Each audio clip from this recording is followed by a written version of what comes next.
Shockwave es uno de los Decepticons más recurrentes en la historia de Transformers. Se ha caracterizado por ser frío y calculador, además de ser uno de los Decepticons más leales a Megatron. El día de hoy vamos a ver las 3 mejores versiones y al final les diré cuál es mi favorita personal y la más votada por los fans. Antes de empezar les recuerdo... Lo que vas a ver a continuación no es un top.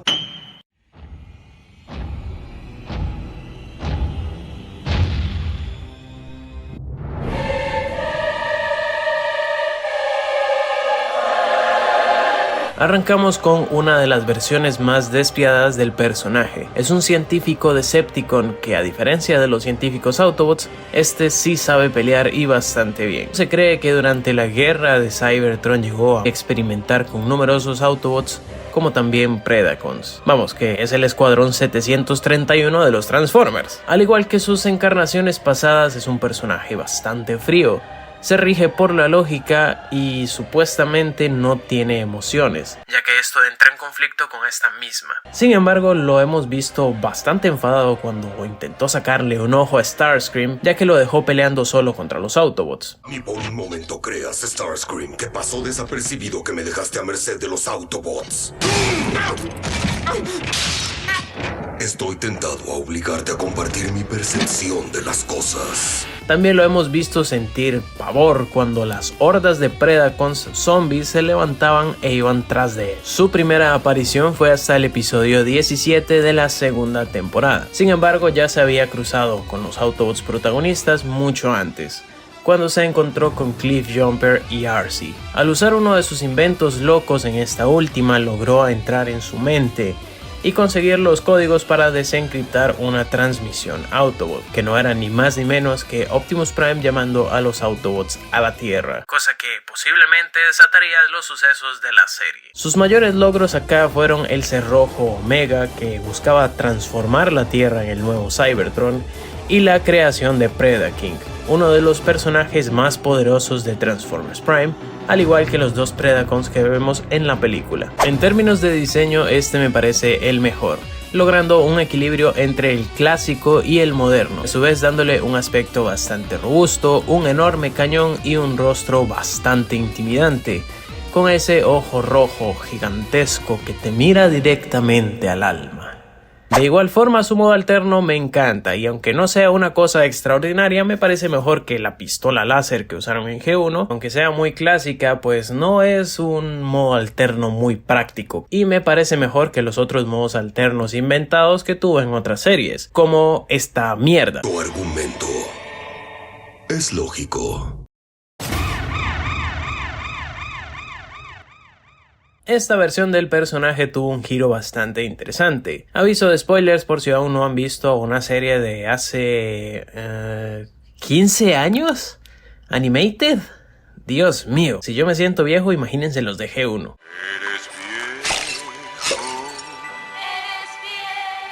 roto y oxidado. Estás tan gastado que no puedes caminar, y tu cuello tiene arrugas que no te podrás quitar porque eres tan viejo. En fin, como les decía, acá lo convirtieron en un espía agente doble que se infiltra en los Autobots. Lo vemos por primera vez en aquel episodio de Reclutas Autobots, junto a Bumblebee, Bullhead y otros personajes como Ironhide o Wasp, comandado por Sentinel Minor. También se nos introduce en este episodio un personaje llamado Longarm, que junto a Bullhead son los únicos que empatizan con Bumblebee, mostrando una personalidad amable con el buleado del grupo y cayéndole bien hasta al propio espectador. Cosa que empezaría cuando el abejorro le cuenta que escuchó una transmisión de un espía Decepticon comunicándose con Megatron. El abejorro ya tenía sospechas de Wasp, que a ojos del espectador tampoco le ayudaba su personalidad y sus acciones. Al final, Longarm le ayuda a desenmascarar al espía, encontrando un transmisor en su casillero y enviándolo a prisión hasta que se volvió completamente loco. Pero prepárate porque... te vas a caer de culo, te vas a levantar y te vas a volver a caer. El espía nunca fue Wasp, sino el propio Longarm. ¡Oh, my God! o deberíamos llamarlo Shockwave, ya que en esta versión él tiene la habilidad de modificar su cuerpo hasta transformarse en otro robot completamente distinto. Al final del episodio nos damos cuenta que llegó a infiltrarse hasta los puestos más altos de la Elite Autobot, convirtiéndose en el jefe de inteligencia de Cybertron e incluso ganando el título de Prime, y posiblemente nunca hubiese sido descubierto, de no haber sido porque él mismo se rebeló ante los Autobots, al ver que los Decepticons tenían el partido prácticamente ganado, y como sabemos al final pues les remontaron. Aún así logró aguantar bastante tiempo en su posición, persuadiendo al consejo de Primes cuando estos querían comunicarse con la Tierra. Su identidad finalmente estaba en riesgo y su situación era insostenible, decidió volver con Megatron, no sin antes dejar al mismísimo Ultra Magnus medio muerto, que no solo era la máxima autoridad, sino que también era uno de los Autobots más poderosos de la serie, con ese enorme martillo que también se lo robó. Después de esto volvió a su clásico morado para representar orgullosamente la causa de los Decepticons. Así es, para nada fue para vender más figuras, ¿verdad Hasbro? Además volvió al rol de científico, donde fue una pieza clave en la clonación y activación de los dobles de Omega Supreme. Sin embargo, al final fue capturado junto a su preciado líder. Con respecto a su personalidad, a pesar de ser una versión un poco más cómica del personaje, mantiene esa crueldad que tanto lo caracteriza, arruinando al inocente Wasp hasta llevarlo a la locura, dejando a Ultra Magnus en coma y acabando con Blair de la peor forma. Un personaje bastante querido en el show, comprimiéndolo y dejándolo como un cubito de Minecraft, solo para que después fuera desechado como basura. Algunos piensan que está vivo porque no se pone gris como el resto, pero esto es todavía peor. Imagínense estar en ese estado consciente. Y bueno, debo confesarles que esta es mi versión favorita. La forma en la que engañó a todos, incluyendo a la audiencia, con sus habilidades especiales, cómo se infiltró tan profundo, y además me parece que es como la versión más original porque no es un simple científico. Sin embargo, esta no fue la versión ganadora, ya que estas tres versiones las he sacado a través de 2 encuestas en 2 grupos de Facebook, y mis seguidores de Instagram definieron cuál es la versión superior, que vamos a ver a continuación. Así que si quieren cambiar el resultado del próximo, ya saben qué hacer. Pero antes vamos a ver unas menciones honoríficas, empezando con el Shock Blast de Energon. Al contrario de lo que muchos pueden pensar, la versión de Energon es ciertamente interesante. Es bastante arrogante, sarcástico y temerario, llegando al punto de retar al propio Megatron, completamente opuesto a sus otras iteraciones que eran bastante fieles. Además se dice que es un completo psicópata, matando a veces por mera diversión sin importarle si es Autobot o Decepticon. Además tuvo un hermano llamado Sixshot. No es el Sixshot que ustedes creen. Este era un simple repintado y su nombre fue cambiado a Shock Blast porque en esa época Hasbro no tenía los derechos de su nombre original. Luego tenemos el Shockwave de generación 1. Esta es la versión original. Fue la que sentó las bases de su personalidad, rol y diseño. A lo largo de la serie tuvo varias apariciones, pero tampoco fue uno de los Decepticons más recurrentes, quedándose a vigilar Cybertron la mayor parte del tiempo. Como curiosidad, sabemos que fue utilizado como un prop en la película de Alien. Y por último, la versión de Dark of the Moon.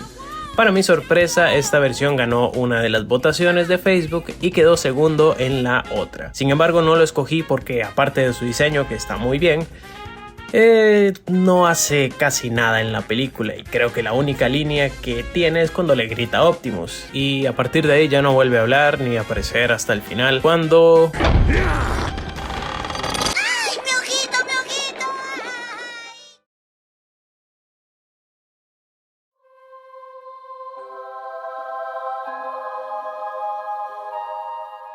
Mucho tiempo antes de la Gran Guerra, cuando aún no habían facciones, Shockwave era un joven robot con muchos conocimientos. Aprendió de su maestro G-Axus y desde el principio tuvo clara su meta, la preservación de su raza y de su planeta. Cuando su maestro se fue, ocupó su lugar en el Senado de Cybertron, dado sus amplios conocimientos y su gran inteligencia. A pesar de esto, Shockwave era bastante expresivo, cambiando sus colores a menudo. También se preocupaba por los Outlanders, que eran odiados y temidos por el Senado debido a sus habilidades especiales, llegando a ocultarlos en un refugio dentro de su academia. Debido a que el Senado era bastante terco y resistente al cambio, empezó a interesarse en jóvenes cybertronianos.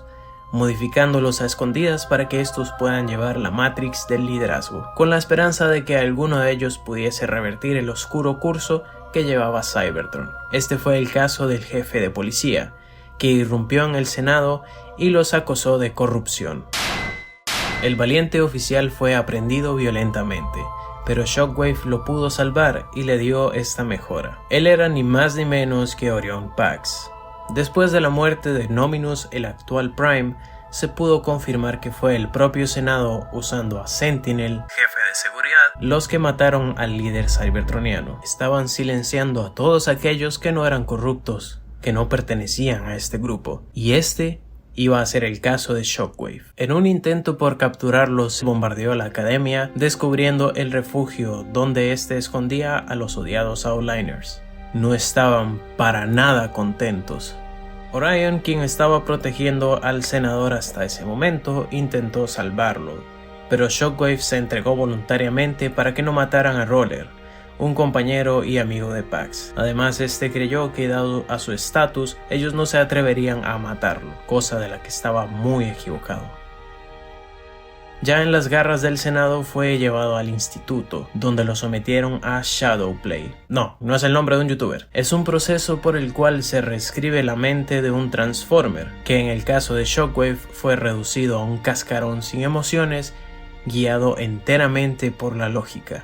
No contentos con eso, los malditos de Proteus, otro miembro del Senado con el que ya se llevaba muy mal, y Sentinel lo enviaron a que se le realizara en Purata, quitándole su cara y manos, cambiándola por una cabeza sin rasgo y unas garras casi inservibles. Pero lo que estos bastardos pensaron que sería el peor de los castigos, resultó ser el mayor beneficio para Shockwave, que ahora sin ninguna atadura moral, podía ver claro el camino para salvar a Cybertron.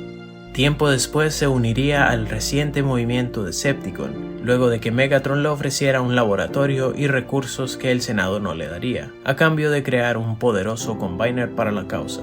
Acá empezaría a experimentar en inocentes cybertronianos sin ningún escrúpulo, pero siempre con el objetivo de salvar a su raza, tratando de encontrar una nueva fuente de energía o un nuevo tipo de combustible, ya que sabía que la guerra que se avecinaba iba a terminar siendo no por ideales, sino por recursos. Este es el origen del Shockwave de IDW 2005, la mejor versión del personaje, que a diferencia de otras se encarga de darle un trasfondo, una historia y un porqué a su particular diseño como a su personalidad. Y a diferencia de sus otras versiones, este no es otro siervo más de Megatron. Si está con él y le continúa ayudando a lo largo de las próximas historias es por mera conveniencia, porque Shockwave no sirve a ninguna otra causa más que a la suya propia.